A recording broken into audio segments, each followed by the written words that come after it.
Welcome back to Around the Campfire. Thank you for joining us. I'm Jaimie Somlai, Marketing Director at Northwoods, and today I'm joined by Ed Kozlowski, Digital Marketing and Advertising Practice Lead, to talk about the latest happenings in the world of digital ads. Ed has more than a decade of experience in many different areas of digital marketing, from ads to SEO to strategy and email marketing, spanning both B2B and B2C. He's also certified in Google Ads and Google Tag Manager and is a self-proclaimed analytics and research nerd as well, which has helped him create and execute some amazing digital strategies for our clients. So on the personal side of things, Ed, I know you're a very avid rock climber and you've Yep. had some pretty amazing adventures both here in the States and overseas. But do you have a favorite adventure?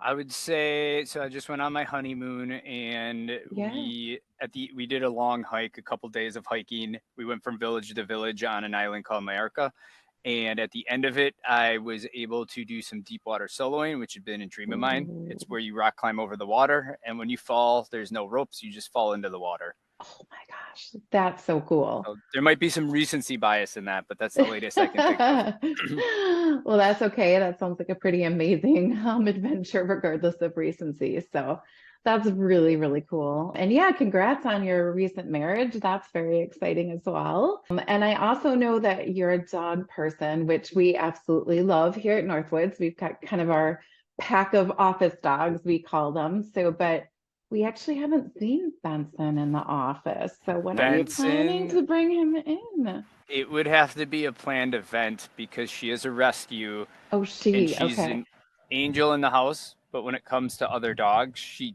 does not get along with many. She only has one friend that is a dog. Oh, So I okay. can't bring her in unless I know 100% no other dogs are coming in. Okay, well, that's good to know. So I will make sure if you bring Benson in that I don't bring in Luca, and we'll have to have Dylan refrain from bringing Flapjack in and all of the other dogs that come to the office. So What that kind of we'll dog is have to Luca? plan. Luca is a pity mix.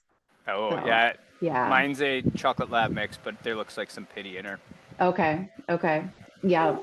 Yeah, you can actually hear him barking in the background now. Well, anyway, huge thank you for joining me. Before we dive in, I always have to ask the same question of all of our guests because we are such huge s'mores fans here at Northwoods. It is kind of our signature snack. So I always ask what kind of chocolate you prefer in your s'mores because there's such a wide diversity of chocolate preferences. So what is yours?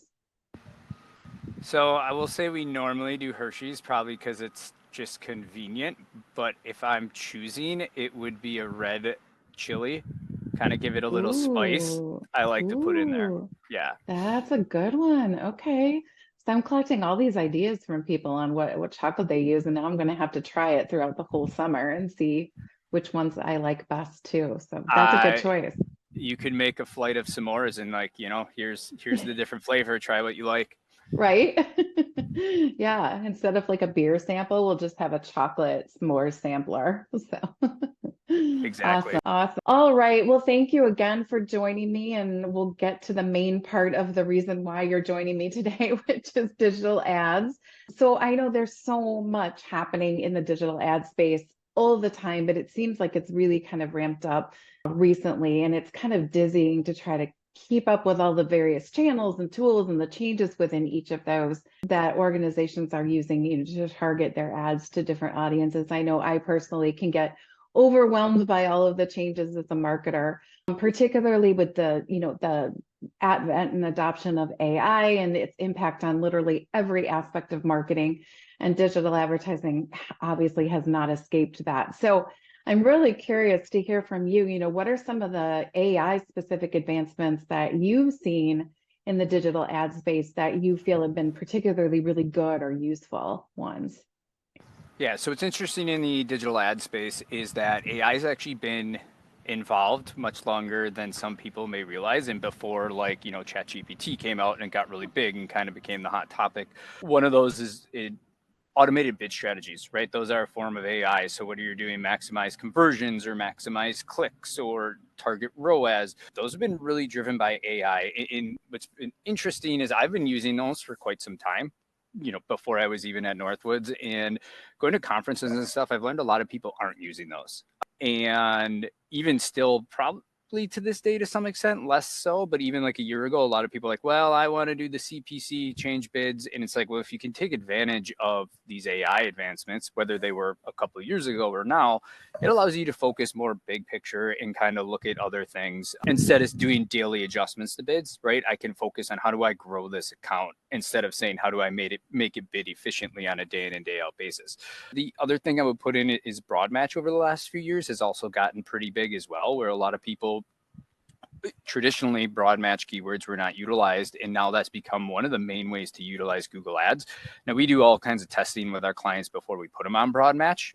For the most part, some will go a little more quicker if we're depending on the amount of data and stuff, but the broad match allows more liquidity for the AI to go out and learn. So like being able to pair those automated bid strategies with broad match is an advancement within the last couple of years that I think's really made a big difference on reach of clients and the amount of work you need to do maintaining an account, right? Because there's less, like I said, bid strategy or adjustments of CPC or the cost per click going from $2 to $2.25 or $2.25 to $2 and more. I can go and look for more keywords to bid on, or more, if it's not just keywords, expand the account into other directions.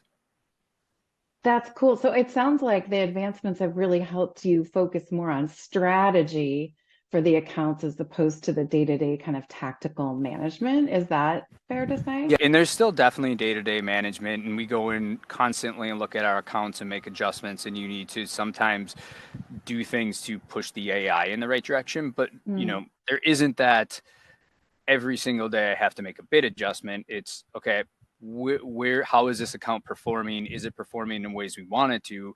And then doing optimizations such as cleaning out poor performing keywords or search terms, and kind of dealing with a bigger picture oftentimes rather than a like, hey, I just need someone to make this adjustment every single day. Because I know 10 years ago, like literally every day when we got in the office, we looked at the bids and we made an adjustment on our bids based on performance from the previous day. Okay. Or previous couple days. Okay. Well, that makes sense. Is there anything, I guess, on the flip side of that related to AI that has not been particularly helpful, or anything that marketers should kind of look out for when it comes to, the integration of AI into the digital ad space and tools? Yeah, there's a lot more now where it's starting to help build ad creative, but it's not necessarily good yet. So you really need to be adamant about watching the tests, making sure what you're doing is working, and making sure you're coming up with creative that the AI may not be able to come up with, because AI can generate a lot of headlines and stuff, but we know as people, based on the product and the company we're working with, what's kind of like getting people to respond and eliciting that response, or we know value adds that the AI might not know yet. And that's where we need to come in and feed that information and make sure it's getting there. Or if it's like, hey, what kind of imagery do we need, and start coming up with ideas to generate imagery.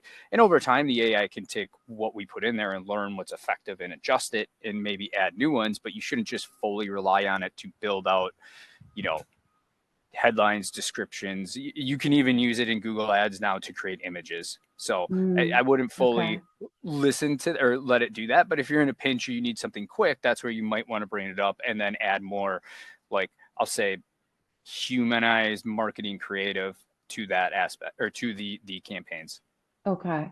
Yeah, so that human touch is still really important. I know there's still a lot of issues with AI and images too, where it'll create people with, four fingers, and if you're not really paying attention, you kind of miss those little details. So yeah, and that's where if you have a creative team who can use the AI in their imagery tools outside of Google Ads, right?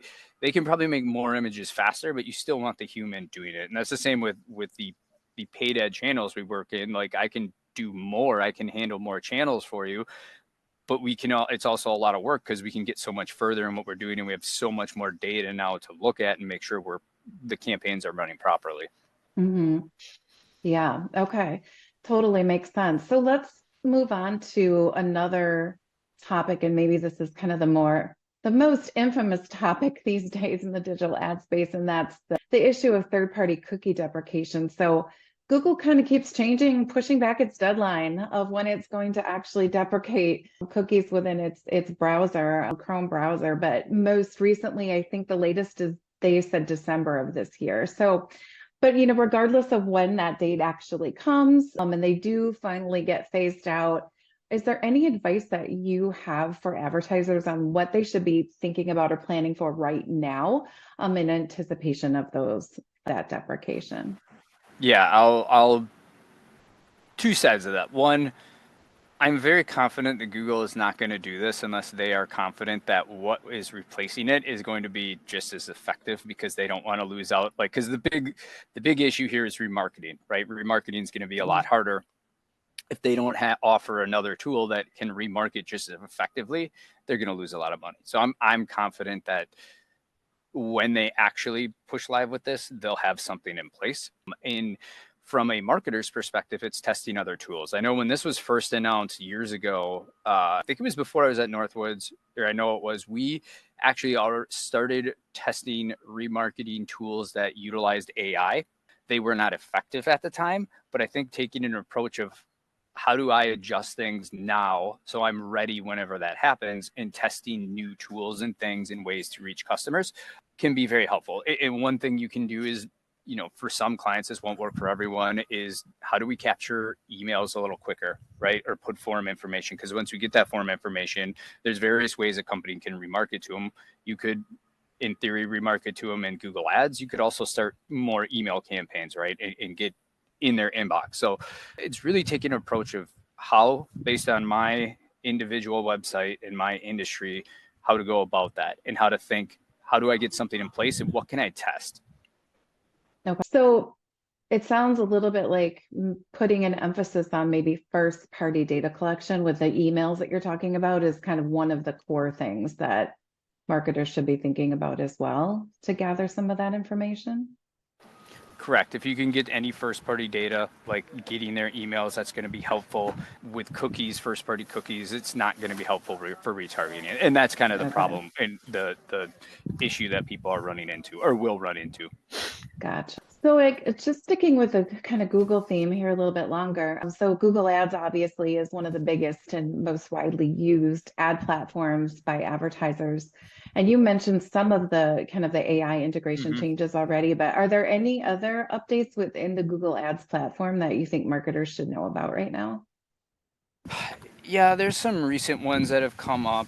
We touched on it a bit before, but there's more and more AI creative generation coming in. They have tools when you're creating a Performance Max that you can put in topics and keywords and things, and it'll generate content for you in the web page as well. It's going to generate information that's been there, but it's getting more advanced as we go. The other part is they now have, in theory, you would think they always had this, but I think AI has helped them get in a better spot, is misspelling in search terms. So now if Mm, I give you a keyword, we'll just say digital advertising, and people often misspell keywords. As marketers, we used to put those misspelling in. Google's now telling people not to, that you will catch the misspellings automatically. And the same goes with negative keywords. The misspellings will be caught by Google. I think there's a little more caution sometimes with not putting, or with the negative keywords, because you don't want to omit something that maybe you want, but that should be better now, right? So I've been telling all my clients, we don't need to be as granular with in theory, we're keeping an eye on it. I shouldn't say we're just like, yeah, it's working, right? But we should be able to just put in a keyword and it should do exactly what we want and get rid of those misspellings for us, or include the misspellings if we're adding the keyword. that sounds like a huge time saver. I know in the past I've done that, put in the spellings and also look at negative Yeah, keywords. And to your point, negative keywords you should probably pay a little more attention to. But yeah, that sounds like a great time saver though. yeah, and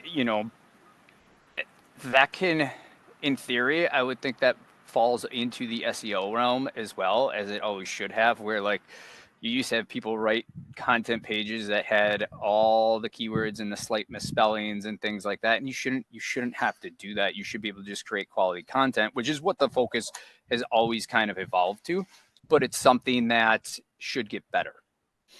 Nice, nice.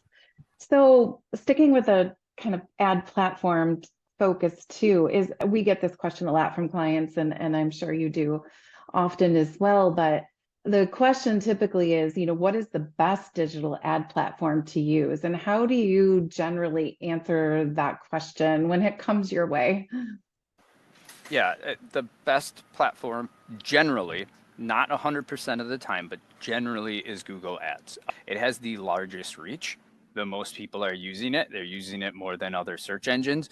It has the most advanced bidding capabilities or campaign capabilities along with the bidding capabilities. It's not perfect by any means, but that's where we see most of the revenue come in. Again, there's exceptions where sometimes LinkedIn works well if, you're really focused on finding a new recruit for a certain job. LinkedIn, depending on the job, might be the right area. But generally, if you're selling a product or you're a manufacturer or e-commerce, whatever it is, Google Ads is going to give you the biggest reach in people who are ready to purchase, both ready to purchase and you can build awareness in it right through the display campaigns in other areas. Okay, yeah, that's good to know. The other question that we get quite often, as you are well aware of, and I ask you this question a lot, is how much budget should I put toward a particular, campaign, in order for it to be successful? And I know through all of the interactions with you that that's a really tough question sometimes to answer. But how do you kind of typically advise clients when it comes to, budgeting for ads? Is it Yeah, this is possible to the spend too much, too little? Like, yeah. it's definitely possible to spend too little. It's definitely possible to spend too much. I will say spending too much up front though isn't a huge issue. That's more as you've built out your campaigns. Are you just spending money on wasted campaigns? But when you first start a campaign, let's say you're starting from nothing, the right budget is extremely hard to come up with, especially if we don't have conversion data on your site. If I understand, you haven't done digital ads before, and but we know your conversions from other channels, we can at least back into what we expect based on search velocity from tools like SEMrush. Our goal is to, in that first month, reach at least 15 to 20 conversions, because that's the point where the AI and Google Ads can really start to optimize. If you're getting fewer conversions than that, you're going to want to bump budget because you want to get enough conversions that it can effectively optimize. And on top of that, so early on, if you don't have a lot of data, you're not going to spend too much because you're going to learn quicker. But I understand from a business perspective, you might not be able to stretch your budget that far. So that's where we try to come up with a strong estimate to get you that 15 to 20 range. And we kind of got to let it run sometimes to get there. I can always estimate things, but a first estimate, especially if we do not have conversion data, is a bit of an educated guess. And I try to, kind of tell the clients that, right? We suggest this amount. You can do less if your business can't handle that, because obviously you don't want to overextend yourself. But if you can do more and we haven't seen a campaign before, then you're going to learn quicker, right? And we want to learn as fast as we can, and then we can pull back when needed. If a client's coming to us and they already have campaigns and we can see their conversion data, assuming those conversions are accurate, because we'll take a look at that as well, then we can have a really strong estimate of what I think you should spend per month. Okay, that's really good advice. Really good advice to know. So this is also a good segue into another question I have for you, which is around this issue of digital ads audits and making sure that your spend is optimized, that you're getting the best possible return, because oftentimes digital advertising can be the largest or one of the Mm-hmm. largest chunks of a marketing budget. So why is doing ad audits so important, and what frequency would you recommend that people do them at? Yeah, so one, there should be an ongoing effort where you're constantly optimizing things and looking at the data and changing your creative, making sure the conversions are there. But I recommend at least once a year to do a deep dive audit, whether it's yourself or your consultant. And that's where you go in, make sure your conversions are triggering properly, making sure the conversions are exactly what you still want, because that might change over time. Sure, the keywords are pushing and delivering the right search terms for you, and that you negative out ones that truly shouldn't be in there. And just making sure the ad creative is up to date. If you're an e-commerce company, you might have free shipping of $50 or more, and maybe you switch that to $75 and you had 100 ads and 2 or 3 don't get caught, right? Then you can update that. We're all humans. We all make errors, even though we do have ways to mass update that.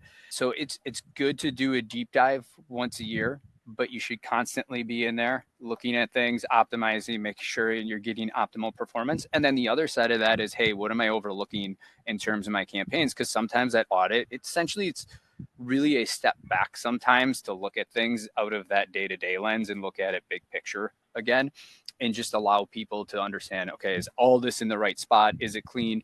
I mean, if you think about it, you can't do it too often though, because if you're spending a lot of money on it, you want it operating efficiently. Right.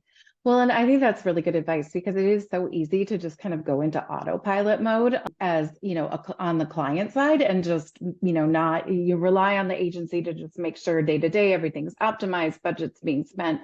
But it's really good for a client to really dig in and understand what's truly happening in their And account the and work with their partner to really understand that.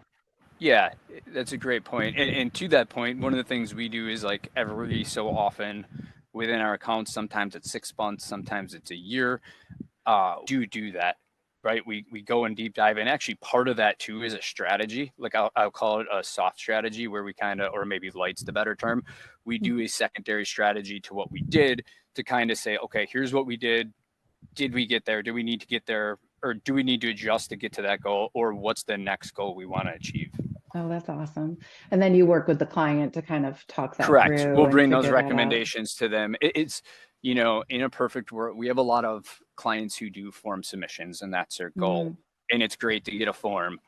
But we as an agency want to understand of the 100 forms we get per month, how many of those turn into good leads? And we can actually feed those good leads back to Google Ads on a step-by-step basis. We want to get there. And that can be a challenge at times for various reasons, but that's part of the long-term process of first, let's get effective ads running yeah. with a good, strong conversion goal. And how do we take that conversion to the next level so we're even pushing it into a better spot? It'd be nice to have that on day one, but also that's a big thing to implement sometimes. So it's not always Mm, possible day one. sure, sure, that makes sense. So when you say feeding back the data to Google, in terms of what form type submission Mm-hmm. resulted in a really good lead, how does Google then use that data to improve the Yeah. campaign? So we set up conversions, right? So we can have multiple conversions within an account. We can have form submissions, we could have purchases, but we can have what's called offline leads too. So that can be of the 100 forms you got last month. I can tell Google these 50 were the good ones. Go after these quality Mm. ones versus just the form submission itself, Oh, that's really cool. Okay. So over which time, can, it yeah, continues to and learn then what is correct. And effective. because like if Google's going after 100 forms that it doesn't know if they converted, some of those are probably spam, right? Because that's always another challenge. So if we can give it the 50 that we know were not just were they not spam, they were also the leads that company is trying to get, that's like a more accurate conversion, which goes back to the AI can now optimize for that Yeah, versus just the form. that's really good to know. So, is there anything else that you think that marketers should know right now about what's happening in the digital ad space or anything related to tools or anything else that you can think of? I think my biggest thing is always look for new channels. Well, I said Google is the number one. Always try to branch out at some point into other channels. We find, Bing ads or Microsoft advertising can be highly effective. And sometimes it's not, but you should go back over time and test things, which can be part of that audit, right? Just be ready for Mm, things to change. All these softwares are updating and evolving over time. The other side of that is don't let AI run everything for you and make sure you're going in there and looking at the data and making adjustments and work with the AI, not just have the AI do the work. that's really good advice. Work with it. Don't just let it run everything for you. Correct. For sure, for sure. Well, thank you so much, Ed, for joining me and doing a bit of a deep dive into what's happening in the world of digital Mm-hmm. ads right now.